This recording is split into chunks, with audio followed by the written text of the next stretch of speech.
யாக்கோபே, இஸ்ரவேலே, கலங்காதே, திகையாதே. உன்னை உருவாக்கின தேவன் உன்னோடு கூட இருக்கிறார். இமைப்பொழுது உன்னை கைவிட்டேன், ஆனாலும் உருக்கமான இரக்கங்களை உன்னை சேர்த்துக்கொண்டேன் என்று ஆண்டவர் சொல்லுகிறார். கலங்காதே, திகையாதே. வாழ்க்கையில் வரக்கூடிய பிரச்சனைகளை குறித்து கலங்க தேவையில்லை. ஆண்டவர் ஒருபோதும் கைவிடுகிற தேவன் அல்ல.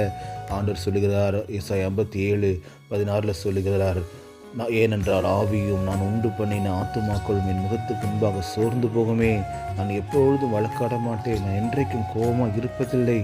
ஆவியும் ஆத்துமாவும் சோர்ந்து போகுமே என்று ஆண்டவர் சொல்கிறார். அவர் உண்டு பண்ணின ஆத்துமா என்று சொல்கிறார். நீ தேவனால் உண்டாக்கப்பட்ட ஒரு ஆத்துமா, நீ தேவனால் உண்டாக்கப்பட்ட ஒரு மனுஷன். உன் ஆவி சோர்ந்து போவதற்கு தேவன் விருப்பப்படுகிறது இல்லை. உன் ஆத்துமா சோர்ந்து போக தேவன் விருப்பப்படுகிறது இல்லை. இன்னைக்கு நீ மனம் திரும்பி ஆண்டவரிடத்தில் பாவங்களை எல்லாம் அறிக்கிட்டு, ஆண்டவரே எனக்கு உதவி செய்யுங்கன்னு சொல்லி உண்மையாக நீ தாழ்த்தும் போது ஆண்டவர் உன் ஆவியை பலப்படுத்துவார், உன் ஆத்துமாவை பலப்படுத்துவார். சத்துவம் இல்லாதவர்கள் சத்துவத்தை பெருகச் செய்வார்.